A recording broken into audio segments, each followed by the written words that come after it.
नमस्कार, महाराष्ट्र लाईव्ह मध्ये आपलं स्वागत. मी रेश्मा फडतरे.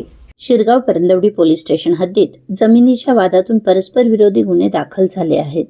याबाबत पोलिसांनी दिलेल्या माहितीनुसार मंगळवार दिनांक 19 मे रोजी सकाळी 9:30 वाजण्याच्या सुमारास जमीन गट नंबर 428 दारुंब्रे तालुका मावळ या ठिकाणी फिर्यादी शरद बाजीराव वाघोले वय वर्ष 45 यांच्या फिर्यादीवरून आरोपी योगेश दगडू वाघोले दोघेही राहणार दारुंब्रे तालुका मावळ याच्या विरोधात गुन्हा दाखल करण्यात आला आहे.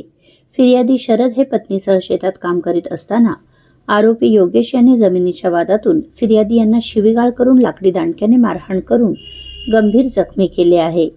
तर दुसऱ्या गुन्ह्यात फिर्यादी दगडू वाघोले वय वर्ष 38 राहणार दारुंब्रे तालुका मावळ यांच्या फिर्यादीवरून आरोपी शरद वाघोले, नवनाथ वाघोले, यश वाघोले, स्वप्नील वाघोले व 2 महिला आरोपींविरोधात गुन्हा दाखल करण्यात आला आहे.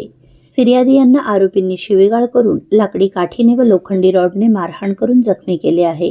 अलीकडच्या काळात मावळ तालुक्यात जमिनींना आलेला सोन्याचा भाव, यामुळे जमिनीच्या वाटणीवरून अथवा जमिनीचे व्यवहार, मोजणी या कारणावरून वारंवार वाद वाढत असल्याचं पाहायला मिळतंय. सदर गुन्ह्याचा तपास वरिष्ठ पोलीस निरीक्षक विशाल पाटील यांच्या मार्गदर्शनाखाली सहाय्यक पोलीस उपनिरीक्षक दिनकर भुजबळ व पोलीस हवालदार सुधीर वाडिले हे करीत आहेत. आपल्या परिसरातील घडामोडी जाणून घेण्यासाठी महाराष्ट्र लाईव्ह सबस्क्राईब करा व बेल आयकॉन प्रेस करायला विसरू नका. धन्यवाद.